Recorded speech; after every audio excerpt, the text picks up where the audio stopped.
रहीम अस्सलाम वालेकुम। मैं हूं असद अली और आज का हमारा टॉपिक है charge of an electron by Millikan oil drop method.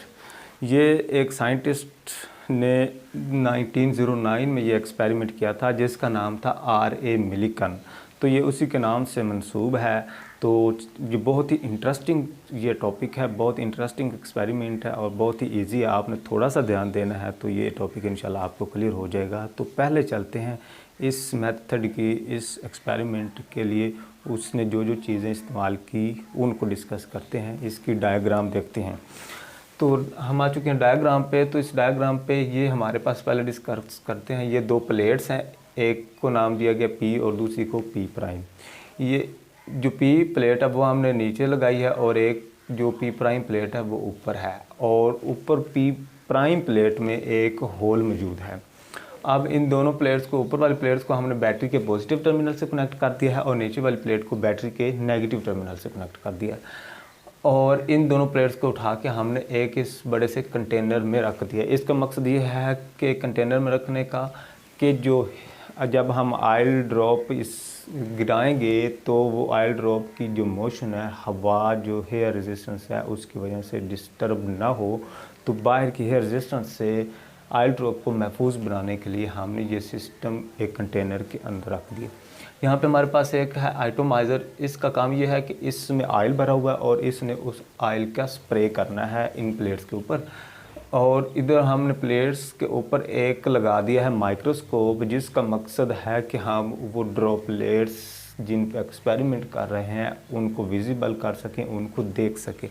इधर हमने एक लाइट सोर्स लगाया हुआ है। इसका काम यही है कि हम उस ड्रॉपलेट को जज कर सकें, उसको उसके देखने के काबिल हो सकें। तो अब बात करते हैं एक्सपेरिमेंट की कि हमने करना क्या है। हमने एटोमाइज़र की मदद से ऑयल का ड्रॉपलेट का स्प्रे करना है इस कंटेनर के अंदर। तो जो इस एटोमाइज़र की नोज़ल है, जब ड्रॉपलेट्स उसमें से निकलेंगे तो नोज़ल के साथ फ्रिक्शन की वजह से वो चार्ज हो जाएंगे। उनमें से कुछ पे नेगेटिव चार्ज होगा और कुछ पे पॉजिटिव चार्ज होगा और ड्यू टू ग्रेविटी अपने मैस की वजह से वो नीचे को फॉल करेंगे, नीचे मूव करेंगे। तो जब वो यहाँ पहुँचेंगे तो कुछ जो उनमें से ड्रॉपलेट होंगे वो इस होल में से गुज़र के आ जाएंगी प्लेट्स के दरमियान। तो हमें उनमें कुछ जो अंदर आएंगे प्लेट्स के होल में से गुजर कर, उनमें कुछ पॉजिटिव भी होंगे और कुछ नेगेटिव भी होंगे, लेकिन हमें पॉजिटिव से वास्ता नहीं है, हमें नेगेटिव ड्रॉपलेट्स से वास्ता है। तो हम उन नेगेटिव ड्रॉपलेट्स में से एक ड्रॉपलेट को कर लेंगे सिलेक्ट और उस पर अपना काम करेंगे, उस पर एक्सपेरिमेंट करेंगे क्या कि जब वो ड्रॉपलेट होल में से गुज़र के यहाँ पे पहुँचेगा तो हम इधर से बैटरी को टर्न ऑन करेंगे। बैटरी का एक टर्मिनल हमने कहा कि हमने अपर प्लेट से पॉजिटिव टर्मिनल लगाया हुआ है और नेगेटिव टर्मिनल को नीचे वाली प्लेट से लगाया हुआ है।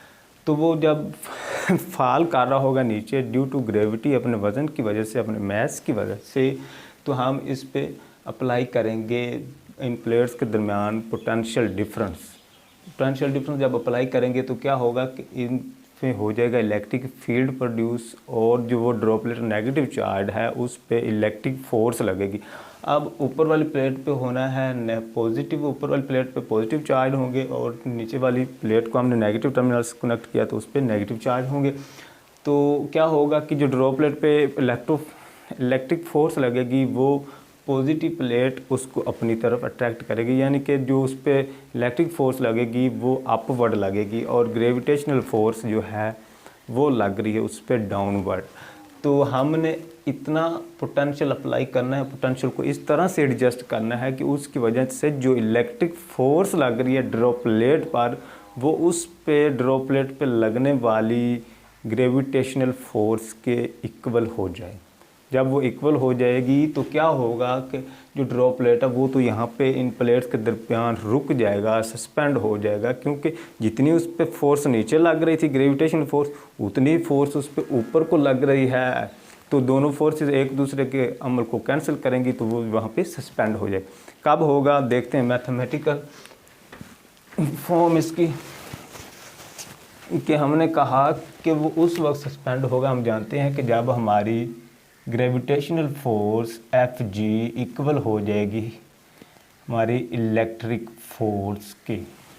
ग्रेविटेशनल फोर्स हम जानते हैं कि mg होता है और इलेक्ट्रिक फोर्स EQ के इक्वल होती है। और यहाँ पे E हम निकाल सकते हैं कि हम जानते हैं कि जो पोटेंशियल डिफरेंस होता है वो ED के इक्वल होता है। तो यहाँ से अगर E निकालें तो हम V/D पुट कर सकते हैं यहाँ पे E की जगह पे। तो mg इज़ इक्वल टू आ जाएगा हमारे पास V/D इंटू Q। अब इस इक्वेशन से हम निकालना चाह रहे हैं चार्ज और ड्रॉपलेट पे कितना चार्ज है। तो वो चार्ज तो यहाँ पे मौजूद है, यानी कि इस इक्वेशन से हम चार्ज निकाल सकते हैं। वो कैसे कि Q अगर निकालना चाहें तो इक्वल होगा वो mg, ये D इधर डिवाइड हो रहा है, इधर जाके मल्टीप्लाई हो जाएगा और ऊपर इधर पोटेंशियल था तो इधर जाके डिवाइड हो जाएगा और ये आ गया जी चार्ज ऑफ द ड्रॉपलेट। इस इक्वेशन की मदद से हम वो ड्रॉपलेट पे चार्ज फाइंड आउट कर सकते हैं। लेकिन इसमें अभी एक मसला है, वो क्या कि इस इक्वेशन में देखें तो यहाँ पे पहले नंबर पे आ रहा है मैस। कौन सा मैस है? ये मैस और ड्रॉपलेट है। और मैस और ड्रॉपलेट तो हम नहीं जानते, कि हमें नहीं पता कि मैस उस ड्रॉपलेट का कितना मैस है, और तो ये हमें पहले फाइंड आउट करना होगा। दूसरी बात है, दूसरी चीज़ यहाँ पे है जी, यानी कि ये तो हम जानते हैं कि ये ग्रेविटेशन कांस्टेंट है, इसकी वैल्यू तो हमें पता है, ठीक है, ये तो नाउन है। साथ में है डी इज़ द डिस्टेंस, ये डिस्टेंस है इन दो प्लेट्स के दरमियान, और ये भी हम जानते हैं कि हमने इन दोनों प्लेट्स को इतनी दूरी पर रखना है, इतना डिस्टेंस रखा है, इतना ये है, ये वो, यानी कि डिस्टेंस ये भी चीज़ जो है ये भी हमें नाउन है। और नीचे आ रहा है वी क्या है? पोटेंशियल डिफरेंस है इन दोनों प्लेट्स के दरमियान, और वो भी हमने खुद एडजस्ट किया है, वो भी हम जानते हैं। तो यहाँ पे चीज़ एक रहेगी फाइंड आउट करने वाली, और वो मास ऑफ ड्रॉपलेट। अब हमें इस इक्वेशन से चार्ज निकालने के लिए ज़रूरी है कि हमें पता हो कि मास ऑफ ड्रॉपलेट कितना है। तो अब हमें जो कैलकुलेशन करना है वो इस मास ऑफ ड्रॉपलेट को फाइंड आउट करने के लिए करना है। अब हम अपनी कैलकुलेशन स्टार्ट करते हैं मास ऑफ ड्रॉपलेट को निकालने के लिए। हमने जो इक्वेशन निकाली है वो हमने निकाली है जी mg/d/v। इसको हम यहाँ पे महफूज कर लेते हैं, कहते हैं कि ये हमारी है इक्वेशन नंबर 1। और अब हम कैलकुलेशन अपनी स्टार्ट करते हैं मास को निकालने के लिए। तो वो कैसे निकालेंगे? अब हम ये करने के बाद मास ऑफ ड्रॉपलेट को निकालने के लिए हम करते ये हैं कि हम यहाँ पे जो हमने पोटेंशियल डिफरेंस अप्लाई किया था तो वो हम हटा देते हैं, यानी कि बैटरी को स्विच ऑफ कर देते हैं।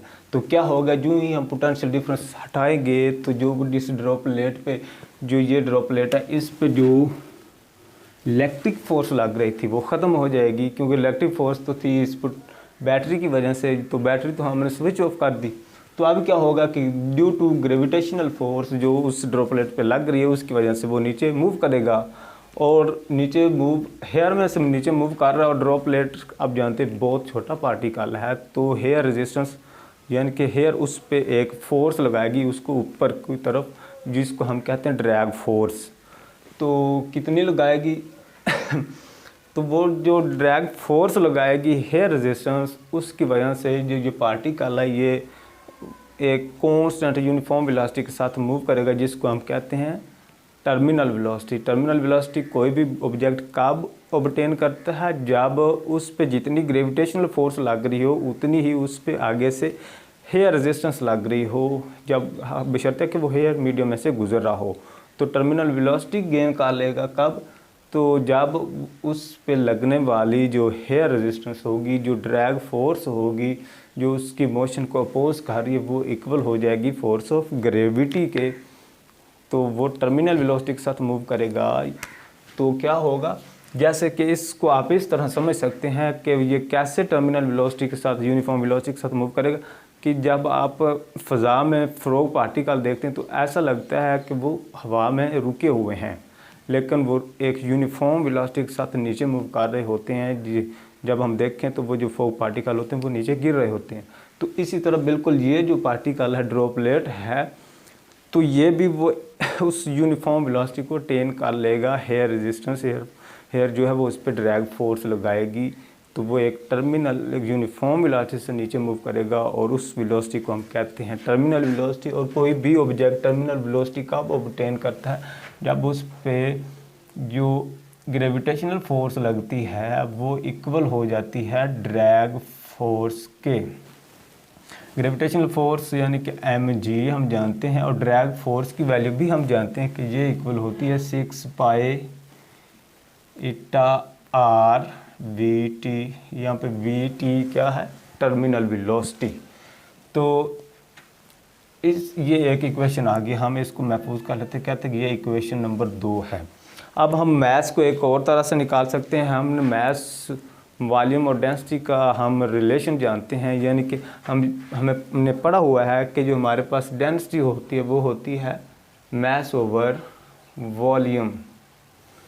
ये हमने फार्मूला पढ़ा। अब यहाँ पे ये मास तो ड्रॉपलेट का है और यहाँ पे नीचे वॉल्यूम ऑफ द ड्रॉपलेट। अब ये कौन सा वॉल्यूम होगा, तो इसके लिए हमें कंसीडर करना है कि जो ड्रॉपलेट है हमारा, जो चार्ज पार्टिकल है, वो in the form of sphere है। तो स्फेयर की फॉर्म में होगा, तो हम जानते हैं कि स्फेयर का होता है हमारे पास वॉल्यूम, वो हम जानते हैं कि वो कितना होगा। स्फेयर का वॉल्यूम वो होता है 4/3 पाई r क्यूब। अब यहाँ से r निकालें तो r की वैल्यू हमारे पास आ जाएगी, सॉरी यहाँ से m निकालें तो m की वैल्यू क्या आएगी, ये जो सारी टर्म इधर डिवाइड हो रही है, इधर रो के साथ आके मल्टीप्लाई हो जाएगी, तो m इज़ इक्वल टू आ जाएगा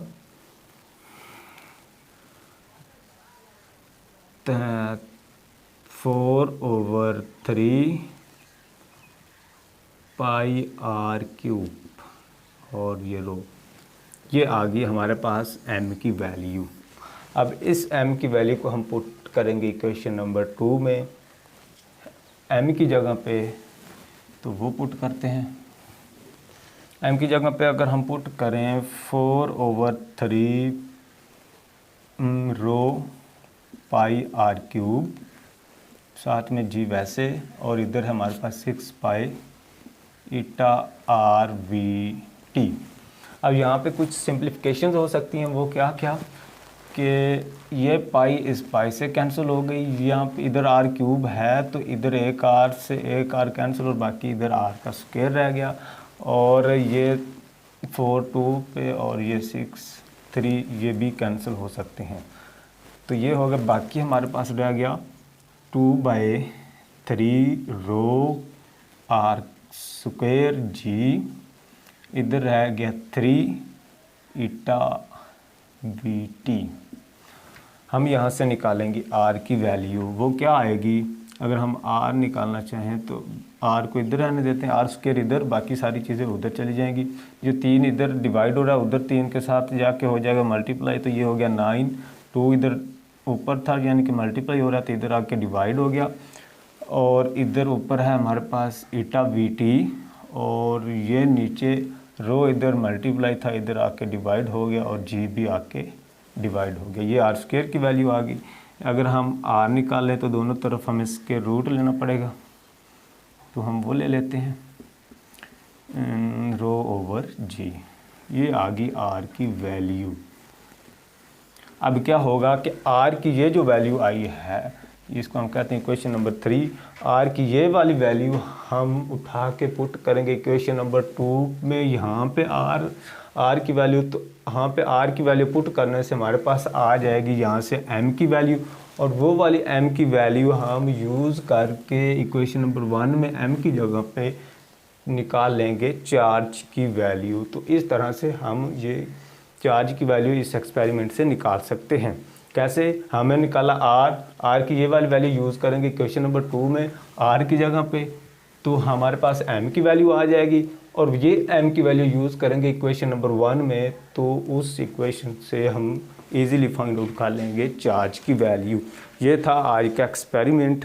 तो इससे हम कंक्लूजन क्या निकाला, यानी कि इलेक्ट्रॉन का मास क्या हुआ, चार्ज क्या हुआ। तो जो मिलीकांत था, इसने बहुत सारे ड्रॉपलेट पे ये वाला एक्सपेरिमेंट अपनाया। इसकी मदद से उसने चार्ज ऑफ ड्रॉपलेट निकाला। तो उसने देखा कि जिस ड्रॉपलेट का भी वो चार्ज निकाल रहा है तो वो एक इस क्वांटिटी के 1.6 क्रॉस 10⁻⁻19 कॉलम के इक्वल आ रहा है। जिस भी ड्रॉपलेट का वो चार्ज निकालता है वो इसका ही कोई ना कोई मल्टीपल होता है, इसका मल्टीपल होता है। तो उसने ये नतीजा निकाला कि ये जो मिनिमम चार्ज है 1.6 क्रॉस 10⁻⁻19 कि जिस ड्रॉपलेट का भी निकालूँ तो वो इसका इंटीग्रल मल्टीपल आ रहा है। उसने इस चार्ज को कहा कि ये इलेक्ट्रॉन का चार्ज है। ये था हमारा एक्सपेरिमेंट। उम्मीद करते हैं आपको इसकी समझ आ गई होगी। ये बहुत ही इम्पोर्टेंट लॉन्ग क्वेश्चन है, आप लोगों ने इसको अच्छे से कर लेना है। Best of luck.